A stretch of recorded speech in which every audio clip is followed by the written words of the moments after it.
Ջոն Բիվեր, Սատանայի խայծը, գլուխ 5. Ինչպես են հոգևոր թափառականներ ծնվում։ Աստված չանի, որ տիրոջ օծյալին իմ տիրոջը, այս բանը անեմ, որ իմ ձեռքը նրա վրա մեկնեմ, որովհետև նա տիրոջ օծյալն է։ Եվ Դավիթն այս խոսքերով իր մարդկանց զսպեց և նրանց թող չտվեց, որ Սավուղի վրա հարձակվեն։ Թագավորաց առաջին գիրք 24:7 և 8։ Վերջին գլխում տեսանք, թե ինչպես Դավթի հետ վատվարվեց այն մարդը, որի համար Դավիթը հույս ուներ, թե կլինի իր հայրը։ Դավիթը շարունակ փորձում էր հասկանալ, թե որտեղ էր ինքը սխալվել։ Ինչ էր արել, որ Սավուղը դուրս էր եկել իր դեմ և մտածում էր, թե ինչպես կարող էր Սավուղի սիրտը շահել։ Խնայելով Սավուղի կյանքը, Դավիթը ապացուցեց իր հավատարմությունը, չնայած որ Սավուղը ուզում էր սպանել իրեն։ Գլուխը գետնին խոնարհած, Դավիթը աղաղակում էր Սավուղին. «Տես, որ ոչ մի չարություն կամ ապստամբություն չկա իմ ձեռքում, և ես չեմ մեղանչել քո դեմ»։ Դավթի խիղճը հանգիստ էր, քանի որ գիտեր, որ ցույց է տվել առաջնորդի նկատմամբ իր հավատարմությունը։ Հետո նա ավելի ցնցող լուր առավ։ Նա իմացավ, որ Սավուղը դեռ ցանկանում էր կործանել իրեն։ Բայց Դավիթը հրաժարվեց ձեռքը բարձրացնել մեկի դեմ, ով փնտրում էր սպանել իրեն, չնայած որ Աստված բանակի վրա քուն էր իջեցրել և տվել էր մեկին, ով իր համաձայնությունն էր խնդրում Սավուղին սպանելու համար։ Դավիթը ներքուստ զգում էր, որ բանակի քնած լինելը մեկ ուրիշ նպատակի էր ծառայում, և այդ նպատակը նրա սրտի խորքը քննելն էր։ Աստված ուզում էր տեսնել, թե արդյոք Դավիթը կսպաներ Սավուղին, որպեսզի նրանից հետո հաստատեր իր թագավորությունը, թե թույլ կտար, որ Աստված հաստատեր նրա գահը արդարության մեջ հավիտյան։ Ձեր անձերի համար վրեժխնդրություն մի արեք, սիրելիներ, այլ բարկության տեղ տվեք, որովհետև գրված է. վրեժխնդրությունն իմն է, ես հատուցումը կտամ, ասում է Տերը։ Հռոմեացիների 12:19։ Արդարացի է, երբ Աստված է վրեժ լուծում իր ծառաներից, բայց անարդարացի է, երբ Աստծո ծառաները իրենք են վրեժ լուծում։ Սավուղը մի մարդ էր, ով ինքն էր վրեժխնդիր լինում։ Նա 14 տարի հետապնդում էր Դավթին, որը պատիվ ունեցող մարդ էր։ Սավուղը սպանեց նաև քահանաներին ու նրանց ընտանիքներին։ Երբ Դավիթը կանգնեց քնած Սավուղի մոտ, դա այն պահն էր, երբ նա դեմ առ դեմ հանդիպեց մի կարևոր փորձության։ Սա կբացահայտեր, արդյոք Դավիթը դեռ Հովվի ազնիվ սիրտ ուներ, թե կարող էր դառնալ ևս մեկ Սավուղ։ Արդյոք նա կմնար Աստծո սրտի համեմատ մարդ։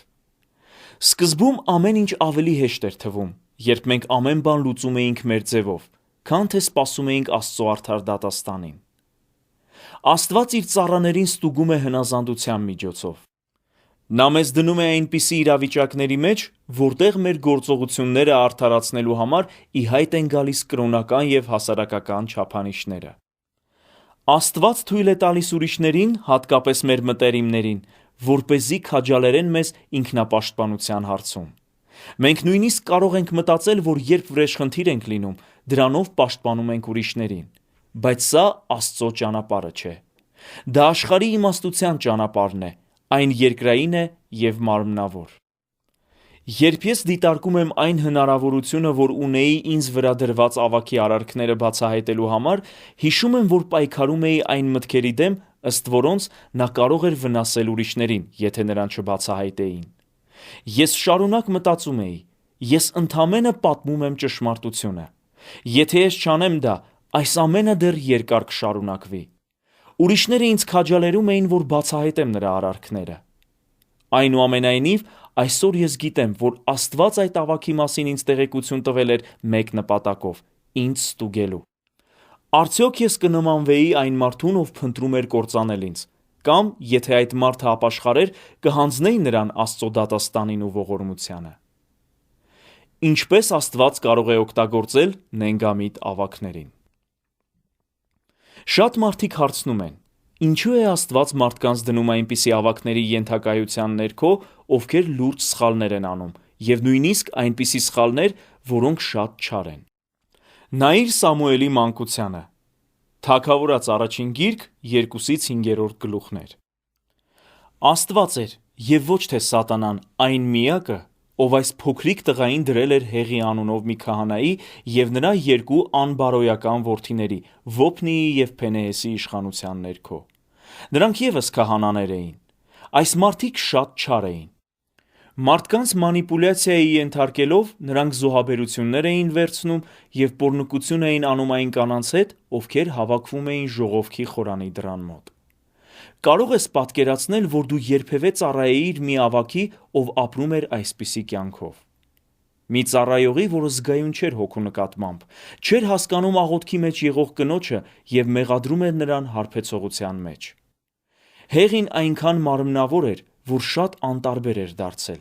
Նա այնքան փողզիչող էր, որ ոչինչ չէր ձեռնարկում իր որդիների համար, որոնք պոռնկություն էին անում եկեղեցում։ Շատ քրիստոնյաներ այսօր վիրավորված հեռանում են և փնտրում ուրիշ եկեղեցի, ասելով, որ հեռանում են իրենց նախկին հովվի և ավագների չար ապրելաոճի պատճառով։ Նման այլասերվածության մեջ գտնվողին ես սիրում եմ պատմել, թե ինչպես վարվեց երիտասարդ Սամուելը։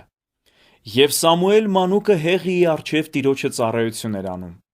Առաջին Թագավորաց 3:1։ Բայց այդ այլասերվածությունը ունեցավ իր հետևանքները։ Եվ այն օրերը Տիրոջ խոսքը հազվագյուտ էր, հայտնի տեսիլք չկար։ Թագավորաց առաջին գիրք 3:1։ Թվում էր, թե Աստված հեռու էր ամբողջ հրեա հասարակությունից։ Տիրոջ տաճարում Աստծո ճրագը մոտ էր մարելուն։ Արդյոք Սամուելը երկրպագության համար գնաց այլ վայր փնտրելու։ Արդյոք նա գնաց երեցների մոտ, որպեսզի բացահայտեր Հեղիի ու նրա որդիների չարությունը։ Արդյոք Սամուելը մի հանձնաժողով ստեղծեց Հեղիին ու նրա որդիներին հովությունից զրկելու համար։ Ոչ, Սամուելը Տիրոջն էր ծառայում։ Աստված էր Սամուելին դրել այդտեղ, և նա պատասխանատու չէր Հեղիի կամ նրա որդիների վարքի համար։ Սամուելը դրված էր նրանց իշխանության ներքո ոչ թե դատելու, այլ ծառայելու համար։ Սամուելը գիտեր, որ Հեղին ոչ թե իր ծառան էր, այլ Աստծո։ Նա գիտեր, որ Աստված է իրավասու գործ ունենալ իր ծառաների հետ։ Երեխաները չեն շտկում հայրերին, հայրերի պարտականությունն է երեխաներին սովորեցնելն ու շտկելը։ Մենք գործ ունենք և առնչվում ենք նրանց հետ, ում Աստված տվել է մեզ սովորեցնելու համար։ Մեր պատասխանատվությունն այն է, որ քաջալերենք և հորդորենք մեր իսկ մակարդակի վրա գտնվող եղբայրներին ու քույրերին։ Բայց այս գլխում, ինչպես որ նախորդում, մենք կխոսենք այն մասին, թե ինչպես պետք է արձագանքել նրանց, ովքեր մեզ վրա իշխանություն ունեն։ Սամուելը որքան կարող էր, խոնարհաբար ծառայեց Աստծո նշանակած ծառայողին առանց դատելու կամ շտկելու ձգտում ունենալու։ Միակ պահը, երբ Սամուելը շտկման խոսք ասաց, այն պահն էր, երբ Հեղին եկավ նրա մոտ ու հարցրեց, թե նախորդ գիշեր Աստված ինչ մարգարեություն էր տվել Սամուելին իր համար։ Բայց նույնիսկ այդ ժամանակ շտկելու խոսքն Աստծուց էր, ոչ թե Սամուելից։ Եթե շատ մարդիկ ամուր բռնեին այս ճշմարտությունը, մեր եկեղեցիները այլ կլինեին։ Եկեղեցիները սրճարաններ չեն։ Այսօր մարդիկ անմիջապես լքում են եկեղեցիները, երբ ավագների մեջ տեսնում են ինչ-որ սխալ բան։ Միգուցե հեռանալու պատճառն այն է, որ հովիվը զոհաբերություն է հավաքում, կամ միգուցե նրանց դուր չի գալիս, թե եկեղեցում ինչպես է ծախսվում գումարը։ Եթե նրանց դուր չի գալիս այն, ինչ քարոզում է հովիվը, նրանք հեռանում են։ Հովիվը կամ այնպիսին է, ում անհնար է մոտենալ, կամ էլ չափազանց մտերիմ է։ Նման ցուցակը վերջ չունի։ Դժվարություններին բախվելիս հույսը պահպանելու փոխարեն նրանք փախչում են այնտեղ, որտեղ թվում է, թե ոչ մի բախում չկա։ Եկեք մեր աչքի առջև մշտապես ունենանք այն, որ միակ կատարյալ հովիվը Հիսուսն է։ Ուրեմն ինչու ենք փախչում Ամերիկայում գոյություն ունեցող դժվարություններից դրանց դեմ առ դեմ կանգնելու և դրանց միջոցով գործելու փոխարեն։ Երբ մենք այս հակառակություններին գլխից չենք հարվածում, սովորաբար վիրավորված հեռանում ենք։ Երբեմն մենք ասում ենք, որ իրականություն չդարձավ մեր մարգարեական ծառայությունը։ Դրանից հետո մենք գնում ենք եկեղեցուց եկեղեցի, փնտրելով մի վայր, որտեղ կան անթերի ավագներ։ Քանի որ գրում եմ այս գիրքը, ասեմ, որ անցած 14 տարիների ընթացքում միայն 2 եկեղեցու անդամ եմ եղել, որոնք 2 տարբեր նահանգներում էին։ Շատ առիթներ եմ ունեցել ինձ վրա դրված ավագներից վիրավորվելու համար։ Կարող եմ ավելացնել, որ շատ հարցերի մեջ եղել է իմ թերությունը կամ չհասունացած լինելը։ Ես կարող էի քննադատող ու դատապարտող դառնալ ավագների նկատմամբ, բայց հեռանալը հարցի լուծում չէր։ Շատ դժվար մի հանգամանքի մեջ մեկ օր Տերը խոսեց ինձ Սուրբ գրքի մի համարի միջոցով եւ ասաց, որ ուզում է եկեղեցուց ահա այսպես հեռանամ։ Որովհետև դուք ուրախությամբ պիտի դուրս գաք եւ խաղաղությամբ պիտի առաջնորդվեք։ Եսայի 55:12։ Շատերն այսպես չեն հեռանում եկեղեցուց։ Նրանք մտածում են, որ եկեղեցիները նման են սրճարանների, որտեղ կարող են վերցնել եւ ընտրել այն, ինչ իրենց է դուր գալիս։ Նրանք այնտեղ մնալու ազատություն են զգում այնքան ժամանակ, քանի դեռ խնդիրներ չկան։ Բայց այս երևույթն իր դրսևորմամբ չի համապատասխանում Աստվածաշնչի ուսմունքին։ Դու չես, որ պետք է ընտրես, թե որ եկեղեցին գնաս։ Աստված է ընտրում։ Աստվածաշունչը չի ասում, որ Աստված դրել է անդամները նրանցից ամեն մեկը մարմնի մեջ, ինչպես իրենք են կամեցել։ Ընդհակառակը, այն ասում է. բայց հիմա Աստված անդամները նրանց ամեն մեկը դրեց մարմնի մեջ, ինչպես նա կամեցավ։ Կորինթացիների առաջին թուղթ 12:18։ Հիշիր, որ եթե դու այն տեղում ես, որտեղ Աստված է ուզում, որ լինես, Սատանան փորձ կանի քեզ վիրավորանք պատճառելով դուրս հանել այդ տեղից։ Սատանան ցանկանում է արմատախիլ անել մարդկանց այն տեղից, որտեղ Աստված է տնկել նրանց։ Եթե Սատանան կարողանա քեզ դուրս հանել, հաջողություն կունենա։ Եթե դու նույնիսկ ամենամեծ հակառակությունների դեպքում քո տեղից չես շարժվում, դրանով ոչնչացնում ես Սատանայի ծրագիրը։ Ճգնաժամային խաբեություն։ Տարիներ շարունակ գտնվում էի մի եկեղեցում։ Այդ եկեղեցու հովիվը Ամերիկայի լավագույն քարոզիչներից էր։ Երբ առաջին անգամ գնացի այդ եկեղեցի, մեծ ակնածանքով բերանս բաց նստել ու լսում էի հովվի բերանից դուրս եկած աստվածաշնչյան ուսուցումները։ Ժամանակ անցավ։ Իմ ծառայողական դիրքի պատճառով ես բավականին մտերիմ էի հովվի հետ ու կարող էի տեսնել նրա թերությունները։ Սկսեցի կասկածի տակ դնել նրա ծառայողական որոշումներից մի քանիսը։ Դարձա քննադատող ու դատապարտող եւ իմ մեջ տեղ գտավ վիրավորվածությունը։ Նա քարոզում էր եւ ես ոչ մի աստվածային ներշնչանք կամ օծություն չէի զգում։ Նրա քարոզը այլևս չէր ծառայում ինձ։ Կար նաեւ ամուսնական մի զույգ, որոնք եկեղեցու աշխատակազմից էին եւ նրանց հետ մենք ընկերություն էինք անում։ Թվում էր, որ նրանք եւս նույն բանն էին զգում։ Աստված նրանց դուրս ուղարկեց այդ եկեղեցուց եւ նրանք սկսեցին իրենց առանձին ծառայությունը։ Այդ զույգը խնդրեց ինձ գնալ իրենց հետ։ Նրանք գիտեին, թե ինչպիսի պայքարի մեջ էինք մենք, եւ մեզ քաջալերում էին, որ մտնեինք մեր կոչման մեջ։ Նրանք մեզ պատմում էին, որ այն ամենը, ինչ անում էին այդ եկեղեցու հովիվը, նրա կինը եւ ավագները, սխալ էր։ Մենք միասին ցավ ու հուսահատություն էինք զգում էինք, որ թակարդի մեջ էինք։ Թվում էր, որ այդ զույգը անկեղծորեն անհանգստանում էր մեր բարեկեցության համար։ Բայց այդ քննարկումները բորբոքում էին մեր դժգոհության եւ վիրավորվածության կրակը։ Առակաց 26:20-ը պարզաբանում է. փայտ չլինելիս կրակը կհանգչի եւ քսու չլինելիս կռիվը կդադարի։ Այն, ինչ նրանք ասում էին մեզ, հնարավոր է, որ ճշգրիտ տեղեկություններ էին, բայց դա սխալ էր Աստծո աչքերին, որովհետև այն փայտ էր ավելացնում վիրավորվածության կրակին ինչպես նրանց, այնպես էլ մեր մեջ։ Նրանք ասում էին. մենք գիտենք, որ դու Աստծո մարդ ես, դրա համար էլ խնդիրներ ունես այստեղ։ Սա լավ էր հնչում։ Ես եւ կինս ասացինք միմյանց. դա այդպես է, մենք վատ իրավիճակում ենք, մենք դուրս գալու կարիք ունենք։ Այս մյուս հովիվն ու նրա կինը սիրում են մեզ։ Նրանք հովություն կանեն մեզ եւ նոր եկեղեցու մարդիկ կընդունեն մեզ ու այն ծառայությունը, որ Աստված է տվել մեզ։ Մենք լքեցինք մեր եկեղեցին եւ հաճախեցինք այդ ամուսինների եկեղեցին, բայց ընդամենը մի քանի ամիս։ Մտածում էինք, որ փախել ենք մեր խնդրից, բայց շուտով նկատեցինք, որ այն դեռևս գոյություն ունի մեզ համար։ Մեր հոգիները ուրախություն չունեին։ Մենք բռնված էինք մի վախով, որ կհայտնվենք այն վիճակում, ինչից հենց նոր էինք հեռացել։ Թվում էր, որ այն, ինչ արեցինք, ստիպողաբար էր եւ անբնական։ Մենք չէինք կարողանում համապատասխան ձևով ընկնել հոգու հոսքի մեջ։ Հիմա էլ մեր հարաբերությունները լարվեցին այդ նոր հովվի եւ նրա կնոջ հետ։ Վերջապես գիտակցեցի, որ պետք է վերադառնամ մեր եկեղեցի։ Երբ մենք արեցինք դա, անմիջապես հասկացանք, որ վերադառնում ենք Աստծո կամքի մեջ։ Հետո Աստծո ասածը ցնցեց ինձ. Ջոն, ես քեզ երբեք չէի ասել, որ լքես այս եկեղեցին։ Դու վիրավորվածությունից դրդված հեռացար եկեղեցուց։ Եկեղեցուց հեռանալու պատճառը մեր եկեղեցու Հովվի և նրա կնոջ մեղքով չէր, այլ մեր։ Նրանք հասկանում էին մեր վհատությունը և փորձում էին նույն խնդիրը լուծել իրենց սրտերում։ Երբ դու Աստծո կամքից դուրս ես գտնվում, դու օրհնություն կամ օգնություն չես կարող լինել այլ եկեղեցու համար։ Երբ Աստծո կամքից դուրս ես, նույնիսկ լավ փոխհարաբերությունները կվատանան։ Մենք դուրս էինք եկել Աստծո կամքից։ Վիրավորված մարդիկ իրավիճակից նահանջում են և անում են բաներ, որոնք ճիշտ են թվում, չնայած որ դրանք ներշնչված չեն Աստծո կողմից։ Մենք կանչված ենք ոչ թե նահանջելու, այլ գործելու համար։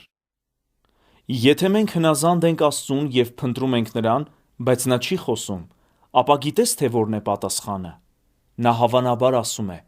«Մնա հենց այնտեղ, որտեղ կաս, ոչինչ մի փոխիր»։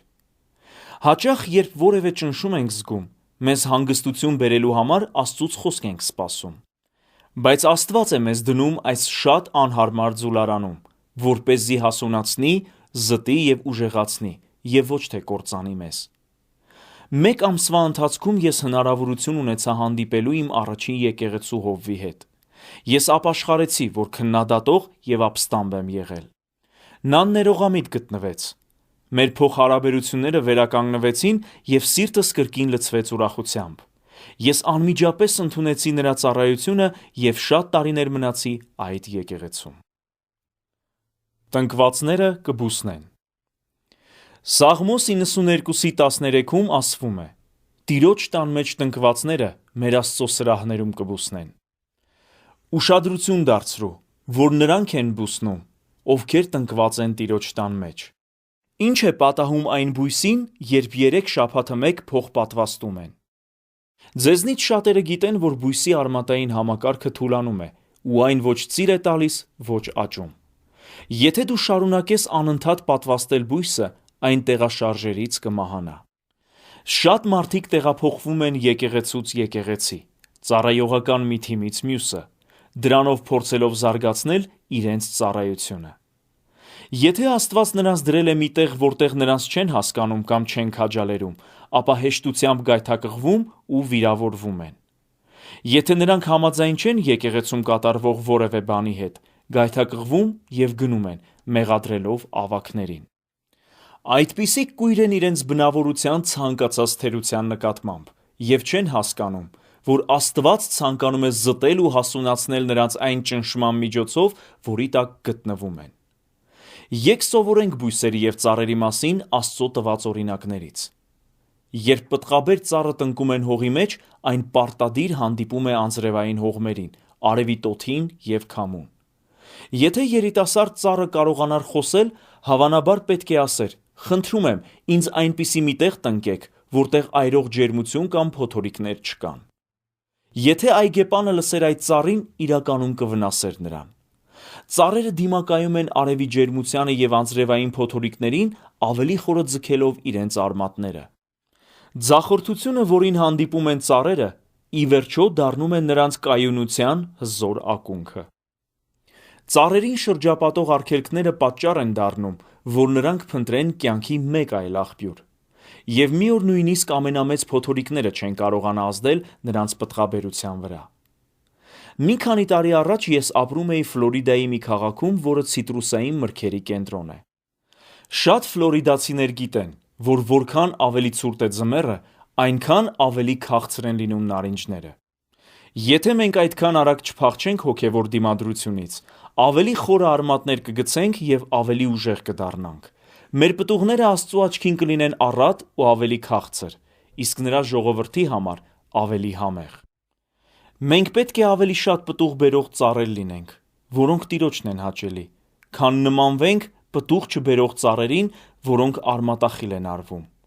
Այս մասին կարող ես կարդալ Ղուկասի ավետարանի 13:6-9-ում։ Մենք չպետք է դեմ կանգնենք այն ամենին, ինչ Աստված է ուղարկում մեզ հասունացնելու համար։ Սուրբ Հոգով ներշնչված սաղմոսերգու Դավիթը նկարագրում է վիրավորվածության, Աստծո օրենքի և մեր հոգևոր աճի միջև կապը։ Սաղմոս 1-ում նա գրում է. «Երանելի է այն մարդը, որի կամքը Տիրոջ օրենքի մեջ է, և ցերեկ ու գիշեր նրա օրենքի վրա է մտածում։ Սաղմոս 1:1 և 2։ Այնուհետև Սաղմոս 119-ի 165-ում նա ավելի բացահայտ է ասում այն մարդկանց մասին, որոնք սիրում են Աստծո օրենքը։ Շատ խաղաղություն կա քո օրենքը սիրողների կամ հաճեցողների համար, և գայթակղություն չկա նրանց համար, անգլերեն թարգմանությունում, և ոչ մի բան չի վիրավորի նրանց։ Իսկ Սաղմոս 1:3-ը նկարագրում է այսպիսի մարդու ճակատագիրը. «Եվ նա ջրերի գնացքում տնկված ծառերի պես է, որ իր պտուղը տալիս է իր ժամանակին, և նրա տերևը չի թափվում, և ամեն ինչ, որ անում է, հաջողվում է նրան»։ Այլ խոսքով, եթե հավատացյալն ընտրում է Աստծո խոսքով հաճույք ստանալը, ձախորդության մեջ նա կխուսափի վիրավորվելուց։ Այդ անձնավորությունը նման կլինի այն ծառին, որի արմատները ձգվում են ավելի խորը, որտեղ հոգին է տալիս ամրությունը և սնուցումը։ Նա իր հոգում կձգվի դեպի Աստծո խորը ջրհորը։ Այս ընթացքը կբերի այն վիճակին, երբ ձախորդությունը կնպաստի, որ պտղի առաջացման գործընթացը արագանա։ Ալելույա։ Հիմա անդրադառնանք Հիսուսի սերմնացանի մասին առակի մեկնաբանությանը։ Նույնպես էլ քարքարոտ տեղը սերմվածները նրանք են, որոնք երբ որ խոսքը լսում են, շուտով ուրախությունով ընդունում են այն և իրենց մեջ արմատ չունեն, այլ առժամանակյա են, հետո երբ որ այն խոսքի համար նեղություն կամ հալածանք է լինում, շուտով գայթակղվում են, անմիջապես վիրավորվում են։ Մարկոսի ավետարան 4:16 և 17։ Երբ դու լքում ես այն տեղը, որտեղ Աստված է ընտրել քեզ համար, քո արմատների աճը դադարում է։ Նման դեպքում քեզ համար ավելի հեշտ կլինի փախչել ձախորդությունից, քանի որ խորը արմատ գցելու համար դու զորություն չունես։ Ի վերջո դու կհասնես մի վիճակի, երբ դժվարությանը կամ հալածանքին համբերելու համար կունենաս շատ քիչ զորություն կամ զորություն այլևս չես ունենա։ Դրանից հետո դու կդառնաս հոգևոր թափառական, թափառելով մի տեղից մյուսը, կդառնաս կասկածամիտ և կվախենաս, որ ուրիշները վատ կվերաբերվեն քեզ հետ։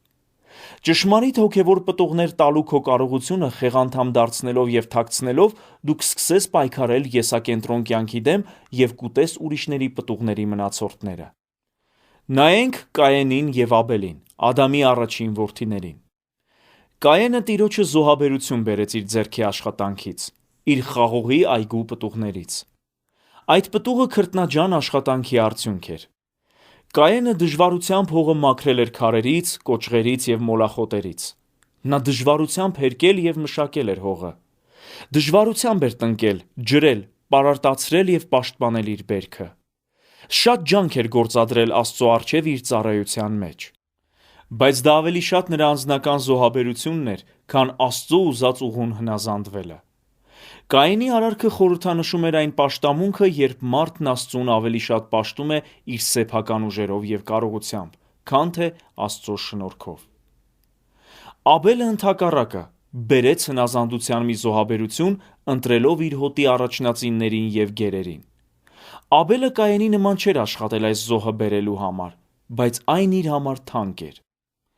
Երկու եղբայրներն էլ լսել էին, թե ինչպես էին հայրն ու մայրը փորձել իրենց մերկությունը ծածկել թզենու տերևներով, որը խորհրդանշում էր ծնողների սեփական գործերի պատճառով արած մեղքերը թաքցնելու ցանկությունը։ Բայց Աստված ցույց տվեց ընդունելի զոհը, ծածկելով Ադամին և Եվային անմեղ կենդանու մորթիով։ Ադամին ու Եվային ծանոթ չէր մեղքերի այդ անընդունելի ծածկոցը, քանի որ նրանց ցույց էր տրվել Աստծո ուղին, և ոչ նրանք, ոչ էլ նրանց զավակները այլևս անտեղյակ չէին։ Կայենը փորձում էր արժանանալ Աստծո ընդունելությանը առանց նրա խորհրդի։ Աստված էլ արձագանքեց, ցույց տալով, որ ինքը կընդունի նրանց, ովքեր իր մոտ գալիս են իր շնորհքի չափանիշներով, նկատի ունի Աբելի զոհը, և կմերժի այն, ինչը փորձում են անել բարու և չարի գիտության գործերով, նկատի ունի Կայենի կրոնական գործերը։ Հետո Աստված սովորեցրեց Կայենին, որ եթե նա բարին անի, կընդունվի, բայց եթե չընտրի բարին անելը, մեղքը կտիրի նրան։ Կայենը վիրավորված էր Տիրոջից։ Ապաշխարելու և ճիշտ վարվելու այս իրավիճակից իր բնավորությունը փոխելու փոխարեն Կայենը իր բարկությունը թափեց Աբելի վրա և վիրավորվեց Աստծուց։ Նա սպանեց Աբելին։ Աստված ասաց Կայենին. Եվ հիմա դու անիծյալ լինես այն երկրից, որ իր բերանը բացեց եղբորը արյունը քո ձեռքից ընդունելու։ Երբ որ երկիրը գործես, նա այլևս իր արդյունքը չտա քեզ, երկրի վրա աստանդական ու թափառական լինես։ Ծննդոց 4:11 և 12։ Միակ բանը, որից ամենաշատը վախենում էր Կայենը, Աստծուց մերժված լինելն էր, որի համար էլ նա իր վրա դատաստան բերեց։ Միակ միջոցը, որով Կայենը փորձեց արժանանալ Աստծո հավանությանը, այժմ անիծված էր իր իսկ ձեռքով, նկատի ունի երկիրը։ Տեղի ունեցած արյունահեղությունն անեծք բերեց։ Երկիրը այլևս իր արդյունքը չէր տալու Կայենին։ Միայն մեծ ջանքերի միջոցով էին լինելու պտուղները։ Վիրավորված քրիստոնյաները նույնպես կորցնում են պտուղներ տալու իրենց կարողությունը։ Սերմնացանի առակում Հիսուսը սիրտը համեմատում էր հողի հետ։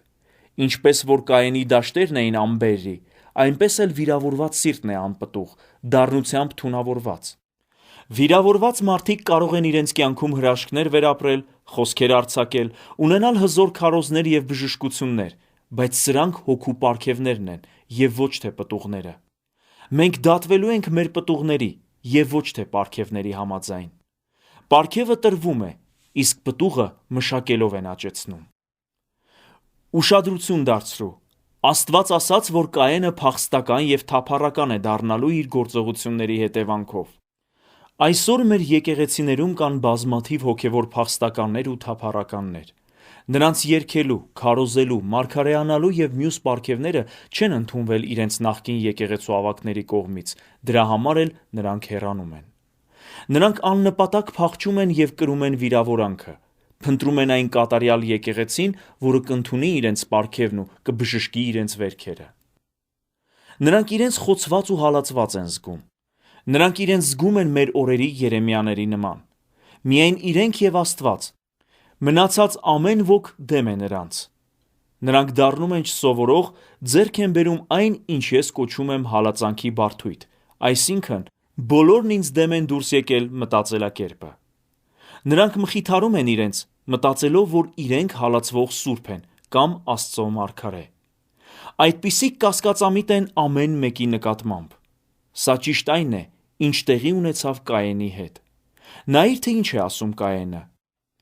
«Եվ երկրի վրա աստանդական ու թափառական պիտի լինեմ, և կլինի, որ ամեն ինձ գտնողը ինձ կսպանի»։ Ծննդոց 4:14։ Ուշադրություն դարձրու, որ Կայենը ուներ հալածանքի բարդույթ, ամեն ոք նրա դեմ էր դուրս եկել։ Սա իրական է նաև այսօր։ Վիրավորված մարդիկ հավատում են, որ ամեն ոք իրենց դեմ է դուրս եկել։ Այս կեցվածքով նրանք չեն տեսնում իրենց կյանքի այն ոլորտները, որոնք փոփոխության կարիք ունեն։ Նրանք մեկուսացնում են իրենց և այնպես են վարվում, որ իրենց վարքագիծը վիրավորանքի է դրդում։ Ինքնահաճո մարդը ցանկություն է որոնում։ Անգլերեն աստվածաշնչում այն մարդը, ով մեկուսացնում է իրեն, որոնում է իր ցանկությունը։ Ամեն հաջողակության դեմ բորբոքվում է։ Առակաց 18:1։ Աստված մեզ չի ստեղծել, որ ապրենք մեկս մյուսից առանձնացված և անկախ։ Աստծուն դուր է գալիս, երբ իր զավակները հոգ են տանում և բարձրացնում են միմյանց։ Աստված տխրում է, երբ մենք վատ տրամադրություն ենք ունենում, և ցավ է զգում, երբ փորձում ենք ուրիշներին պատասխանատու դարձնել մեր երջանկության համար։ Աստված ցանկանում է, որ մենք լինենք իր ընտանիքի գործունյա անդամները։ Նա ցանկանում է, որ մենք մեր կենսունակությունը ձեռք բերենք իրենից։ Մեկուսացված մարդը որոնում է միայն իր սեփական ցանկությունը և ոչ թե Աստծո։ Նա ոչ մի խրատ չի ընդունում և հակված է դառնում խաբեության։ Ես չեմ խոսում այն ժամանակների մասին, երբ Աստված անհատներին կանչում է առանձնանալու, որպեսզի նրանց սպառազինի և վերստին թարմացնի։ Ես նկատի ունեմ այն մարդկանց, ովքեր իրենք իրենց բանտարկել են։